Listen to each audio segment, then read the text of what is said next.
Hello everyone, it's Ewan from What Culture Comics, and today I've got something a little bit different for you. Nothing haha different, just different. It was positively great to see the reaction we got to the last editorial that we did, so we thought, hey, why don't we do another? This time on a little film called Batman: Mask of the Phantasm. I've even gotten dressed for the occasion. There are a few films out there that have managed to so effortlessly convey the essence of The Dark Knight, or DC Comics for that matter, than 1993's Mask of the Phantasm. But before we begin, don't forget to subscribe to stay notified. Ding, ding, done.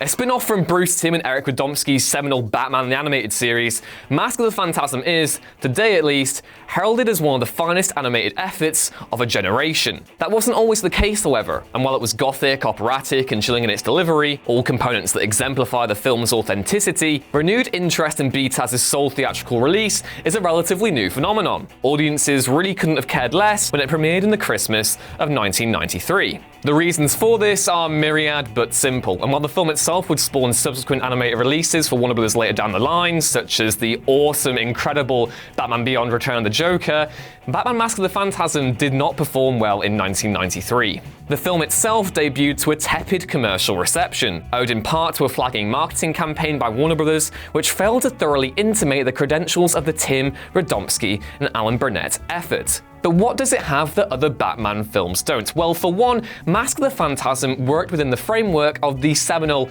incredible, beloved Batman the Animated Series. It lends the film an authenticity that, although tested by its contemporaries, was never matched. The stories Paul Dini, Alan Burnett et al. Created on that show created the perfect version of Batman, and while other interpretations should be celebrated, the Nolan and Burton films being the two most immediate examples, there's just something boundless about the Caped Crusader self that sets him apart from the character's other live-action interpretations. Anyone who's had the pleasure of watching Mask of the Phantasm knows just how good a film it is. But while it lives on today as a cult classic, things could have gone a lot differently.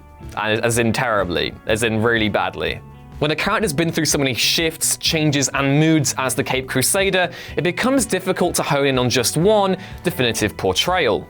He's not lacking in iconic depictions, that much is true, but engaging the character's most definitive version, there are certain elements that must be quantified. BTAS, while very much a dark depiction of Batman, is almost all-encompassing in its approach, conveying a gothic aesthetic and atmosphere with the intent of reaching a plethora of different audiences. That ultimately makes for a more heterogeneous world, and in divesting from narrow interpretations of the character, you're left with a version of Batman that can truly be called definitive.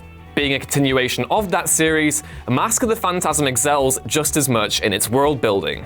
This was a Gotham sculpted out of black paper, as timeless in its vibe as it was menacing in its appearance. But the difference here is that the city actually evolves, with flashbacks of Bruce's former flame, Andrea Beaumont, taking place in an optimistic, decidedly sunnier city, as opposed to the present day, where those dark inflections are laid bare for all to see.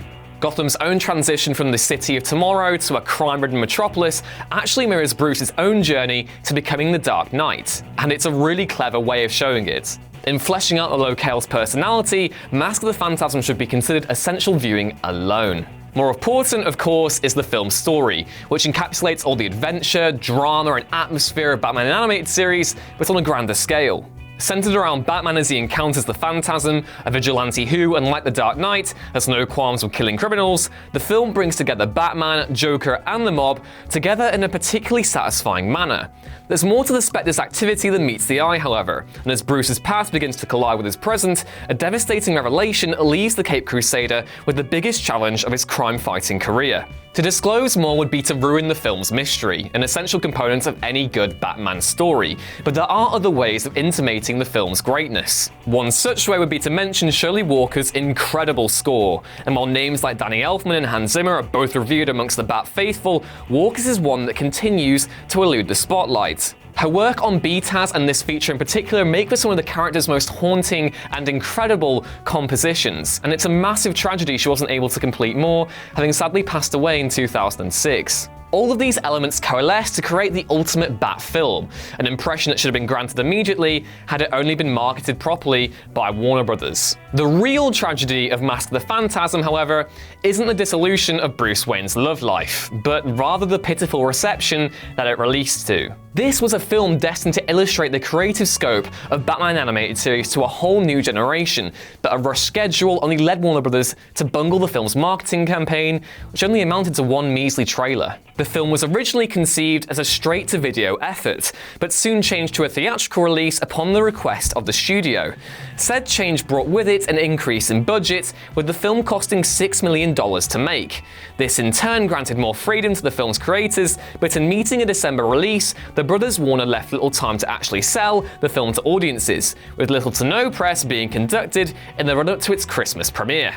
As a result, Mask of the Phantasm only managed to gross about $2 million over its first 2 days, with strong word of mouth alone not enough to carry the film to a successful ending. With further releases on VHS, DVD, and now Blu-ray, Mask of the Phantasm has somewhat reversed its unfortunate spell in theaters. While it found renewal in home media, you'd have been hard-pressed to find a fan in 1993, where Burton's Bat films remained the popular cinematic interpretation of the Bob Kane Bill Figure comic.